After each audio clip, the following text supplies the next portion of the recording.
FSBOs. Are we really talking about this again? For sale by owner? For real? Are we doing that? Okay. All right, let's go.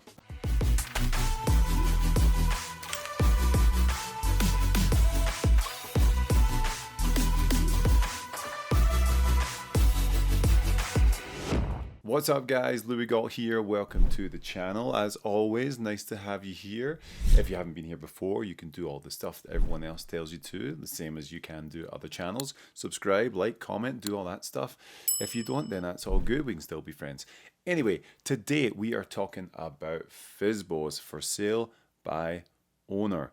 And we're going to go through reasons why it's a nightmare, still a nightmare. I've talked about this before in different videos, but now we're in this red hot market all over the country, especially in Denver where I am. And now is the time where you would think, oh, well, I could sell my home by myself because there's multiple offers, there's this and that, everything's going crazy, so I may as well just sell it myself. But it couldn't be further from the truth. It's a big old mistake. So let's get into it. 7 reasons why selling your home by yourself in a red hot market is a silly idea. Let's go. Okay, the first one is availability and accessibility for showings. Now, what happens right now is we put a home on the market on Thursday.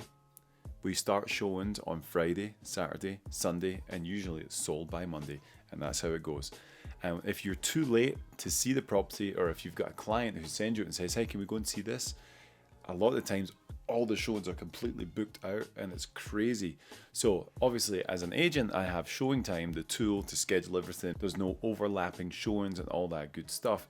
But if you're selling your home by yourself, how are you going to manage this? Like a Google spreadsheet or like a calendar that you share with people? Like I'm not sure how you're going to manage this, because you're not allowed to have people in your home that are overlapping right now with COVID, that aren't wearing the appropriate attire, like gloves and booties and sanitizing everything and stuff like that. So availability and accessibility of your home is going to be a complete nightmare to have people come in and see your home at the rate that they might want to come and see it. So be prepared. If you're thinking about selling your home by yourself, how are you going to manage that schedule? Think about it. It's going to take up a lot of time, effort, and a stressor for sure.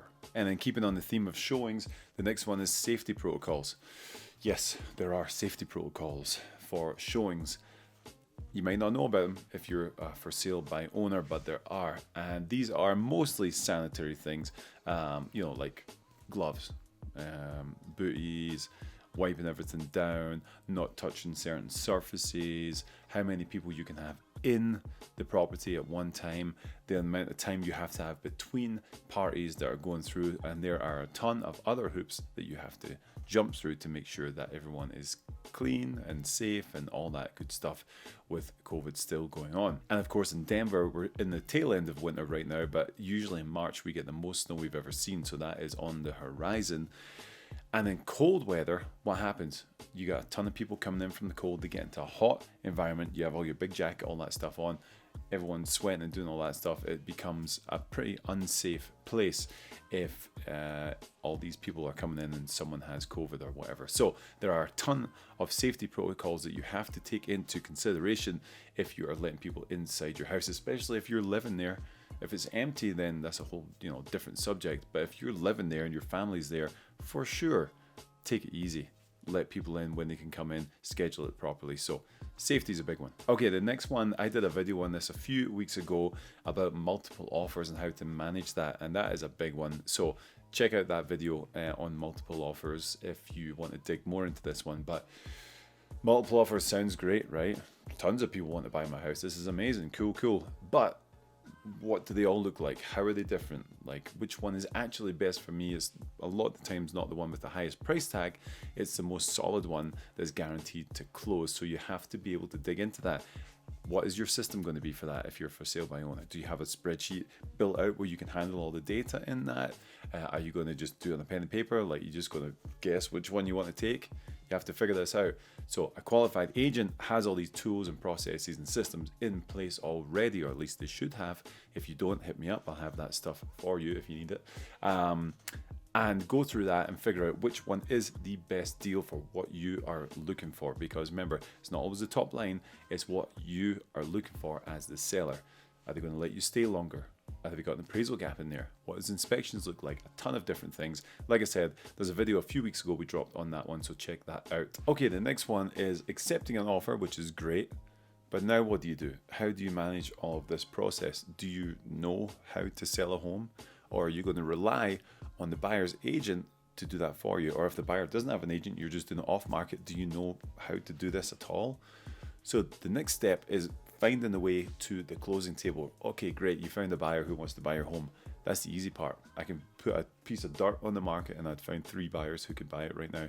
But the big thing is to figure out how they're going to do it, how long it's going to take, what the stipulations are involved, and working through that contract. A lot of times when you're selling by yourself, there's a lot of emotion attached and you can't detach from that emotion. So you just want what's best for you and nothing else, and no other way is this going to happen, and But you have to give a bit of give and take with the buyer to make sure you get the deal across the finish line. The other thing is, what's happening right now with buyers, you're taking buyers to go see 4 or 5 properties. They know that they're all going to go over the weekend, no problem. So they'll just submit offers on every single one and see if one of them hits. This one, this one, this one, this one, whatever. Let's see if one of them hits. If your house was number 3 on their list and that came under contract first, sweet.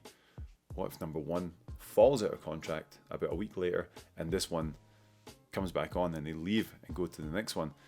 Doesn't look good for your house, that's for sure. Coming back on the property, on Zillow or wherever you have it, you're going to see that it was on the market, then came off the market. Not a good look. Market timing is everything in real estate. And if your home doesn't sell within like a week, 2 weeks right now, something's wrong with it. And it's looked upon and frowned upon that way. So having systems and operations in place to get it to the finish line is the important thing, not just the buyer coming in being like, sure, I'll take it. Okay, the next one is a lack of vision. What does this mean? Well, the market's red hot, right? So can I put a piece of dirt on and sell it? No, probably not. Okay, I mean, maybe I could, who knows? But you can't just put your home on, take some iPhone photos and expect it to come up in a search in Zillow or wherever you're going to put it and for it to catch someone's eye. We have professional photographers to do this. They come out, they take the pictures, they make them look all beautiful. Sometimes you'll see a listing and the property looks amazing and then you go and see it with your buyer and it sucks because the photographer was that good. So the problem is, if someone's scrolling down and down and down and down and down these beautiful homes and then this piece of crap photo from an iPhone comes on, which hasn't had any color correction, isn't bright, isn't nice, isn't spacious, isn't IKEA-ish, it's going to just get scrolled by. So the amount of views that you're going to get on your home are dependent of how you set it up for success. Are you going to clean it all up? Are you going to declutter everything? Are you going to get a professional photographer in? Think about all those things before. And these things cost time, money, and effort, which are things that a lot of people don't have.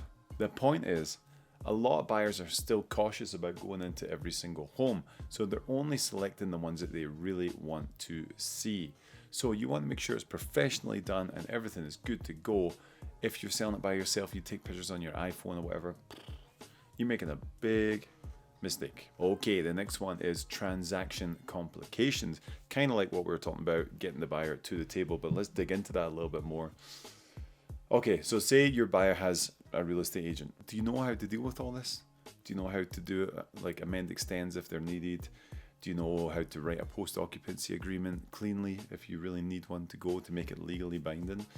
An inspection objection resolution. Do you know how to make your way through that and how to word everything, how to do it all? How are you even going to get these things to the agent? Are you going to pay the agent more to do all the work on the contract end of things? Like, how are you going to do this? If you haven't thought about it, like you really should, if you're thinking about selling your home by yourself, how are you actually going to facilitate the legal sale of this property? There's a ton involved that we do. Like, everyone looks at real estate and thinks it's all easy peasy. You go out and take iPhone videos and stuff like that and you look all cool. But most of the job is sitting in front of this computer, getting contracts done, typing up amends, making sure everything's on point, inspection protocols and appraisal and all that stuff. So there is a ton of paperwork involved in this. Make sure, why am I saying make sure? I'm trying to talk you out of selling your home by yourself. Don't make sure, just let me do it. I do this all day, every day. Don't do it. Give it to me. I'll do it for you. Because transactional complications suck. They really do. They really suck. And it can like take hours out of your day to figure out something like that. So it's worth just paying me the money. Let me do it for you. Okay, the last one, just piggybacking off that last one here, is post-occupancy issues. Okay, do you know legally when you have to be out of the property? Is the buyer taking possession immediately? Is there a post-occupancy where they give you 24 hours or a week or 2 weeks or a month, or what does that look like? And if that is something you're doing, is it written up properly? Is it a legally binding document? Because if it's not, then you are going to be in breach of contract and you could be sued for $250 every single day that you're into that property. That's typically what we put on our buyer's contracts. If there isn't a post-occupancy agreement and you're in there longer than you have been, it's going to cost you $250 a day that we're going to charge you. And believe it or not, I know this because we had to do it with this home. When we bought this home, the agent was the seller's son, and it was a case of I came here after closing, we signed the whole thing, drove back, I pulled up and walked in the door, and all the stuff was in the house. Everything, furniture, boxes, food, everything was in here. Great. So we were stuck for about 3 days while they got all this crap out of here. So, it was within our right to charge them a couple $150 a day because we had already ordered a moving truck. We had already got our rental that we were, dealing with all taken care of. We're supposed to be out as well. So there's big issues with post-occupancy. So make sure, or actually I keep saying make sure as if I want you to sell your home by yourself. What I'm saying is get someone like myself to do this properly for you. So in essence, what are we saying here? For sale by owner, it's not as easy as you think, especially in a red hot market, because there is so much to deal with and there are so many complications that can come up, especially with appraisals right now, because appraisal gaps are going through the roof. And if it doesn't appraise, how are we going to fix all this and all that good stuff? So there's a ton to watch out for. Obviously, with this video, a lot of it I'm, lighthearted. If you are going to sell your home yourself, reach out if you have any questions. I'm happy to help you for sure. So let's wrap it up.